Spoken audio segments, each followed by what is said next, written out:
I don't even remember how to do this. Peter Piper picked a peck of pickled peppers. A peck of pickled peppers Peter Piper picked. Okay, so before you start typing in the comments, oh, Austin, where have you been? You haven't made a video in like 3 months. Stop it. Computer engineering is a very hard major. Plus, I've been watching a lot of Netflix.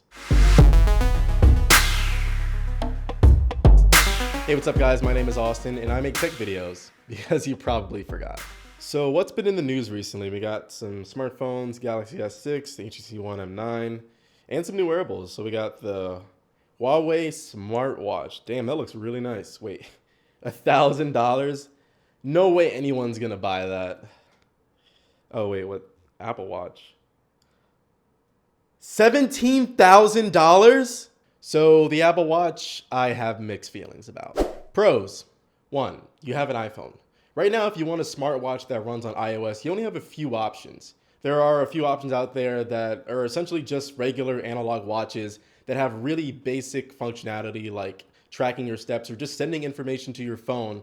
But if you really want a smartwatch in the full sense of the word, there's really just the Pebble. And the Pebble is great for a lot of people. It runs on Android and iOS. You can read notifications from it, and the battery lasts for up to a week. But if you're willing to sacrifice that all-week battery life for just 18 hours, then the Apple Watch is actually a pretty good alternative. Now, Apple and Android both took pretty different paths when it comes to their definitions of wearables. So for example, on my Android Wear watch of choice, the Moto 360, I mostly just use it for glanceable notifications and sending text messages using my voice whenever I don't have my phone in my hand or in my pocket. Well, the Apple Watch is gonna have basically full-fledged companion apps available right on the watch. So for example, at their press event, they showed the Apple Watch being used to call an Uber. It's very simple, but pretty useful. At least a lot more useful than sending your heartbeat. Number 2, the cost. Now, wait, hold on. Before you hit that dislike button, just hear me out. So there are 3 models of the watch. The Watch Sport starts at $349. This is the model that most people are gonna end up getting. It has an aluminum casing and a plastic band that comes in a bunch of colors, and it's way more practical in 2 ways. 1, you're someone that plans to use this as a fitness device, or you just like the colors, and 2, you're financially responsible. Then there's the Apple Watch, which is $200 more, starting at $549, and this comes with a stainless steel casing and options for a bunch of different bands. Of course, you can buy the bands separately, but as of right now, there are 20 different models available that come with rubber bands, leather bands, and metal bands that range all the way up to $1,100. Now, it seems like this is the standard Apple Watch, but as I said before, I'm pretty sure most people are gonna go with the Sport. And last but not least, there is the Apple Watch Edition. Now, if you're a 1%er, then $10,000 probably isn't a lot of money to you. But if you're watching this video, then chances are you're probably not. But if you are, you can get the Apple Watch Edition, which comes with 18 karat gold, and that ranges from prices all the way from $10,000 all the way to $17,000. So what's my point? Yes, they cost a lot of money, but what's the advantage? Status. Look at this ad. Now look at how close their lips are. Now what's on his wrist? An Apple Watch.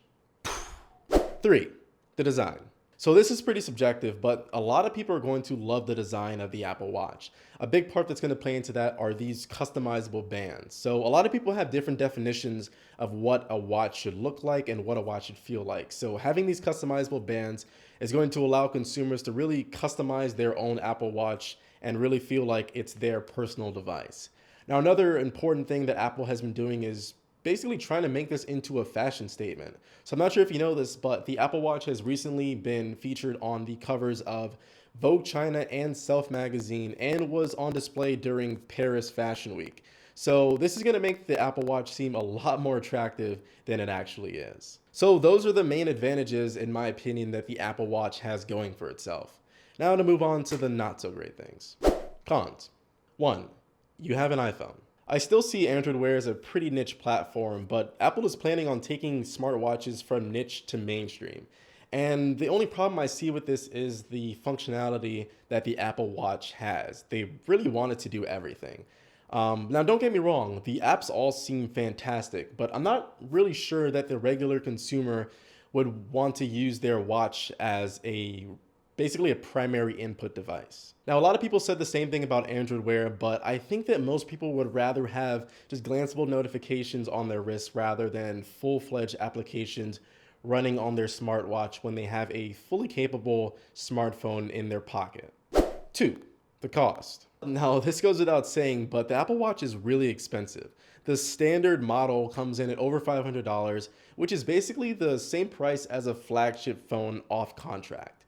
Now, again, I don't think most people are going to go for the Apple Watch, rather the Apple Watch Sport, but even at $350, that's a pretty tough sell for me, especially when there are other devices that work with iOS that are available for less than half the price. In fact, Pebble is coming out with their new watch, the Pebble Time, which I've got to say looks pretty similar to the Apple Watch, except that it's $200 and it comes with a 7-day battery life. Oh yeah, then there's the $10,000 Apple Watch edition. Now look, I get it. Some people do spend this much amount of money on luxury watches. In fact, a lot of them spend a lot more than $17,000 on their luxury watches. But here's my issue. So first things first, all three models have the exact same internal specifications. You don't get a better processor, a better screen, or even better battery life on the more expensive models.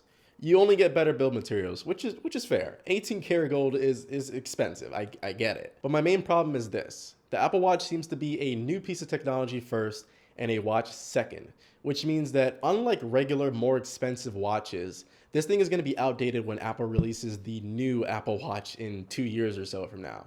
So I'm not sure that people who regularly buy luxury watches are going to be comfortable putting this much amount of money into something that's not going to last decades and will probably depreciate pretty quickly after 2 years. Those are just my thoughts. 3, the design.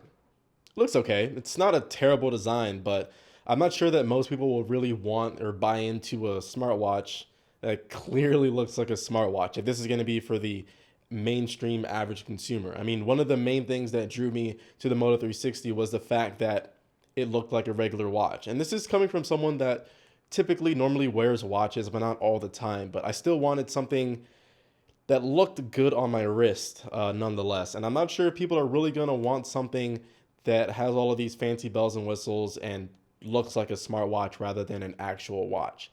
But that's just my opinion. People are either going to love or hate the design. So those are my impressions of the Apple Watch as of right now. I mean, I obviously haven't had the chance to use it myself, so take everything I said with a grain of salt. But I'm pretty interested in seeing what you guys think of the Apple Watch. Is this something that you're excited for? And if so, are you guys going to be buying one? And what model will you be buying? Personally, will I be buying one? Yes, because I need to actually try it out before I review it. But if it was just me in my personal life, I'm not so sure if I would be picking one up, at least this version of it. So I hope you guys enjoyed this video. Be sure to hit that thumbs up button if you did, and subscribe if you haven't already. Also, be sure to share this video with anyone you think would find it interesting or useful if they're deciding to, buy an Apple Watch. As for me, thank you guys so much for watching. I'll catch you guys in the next one. And I think I'm going to go sell my car to start saving up for this Apple Watch. Probably still won't be enough.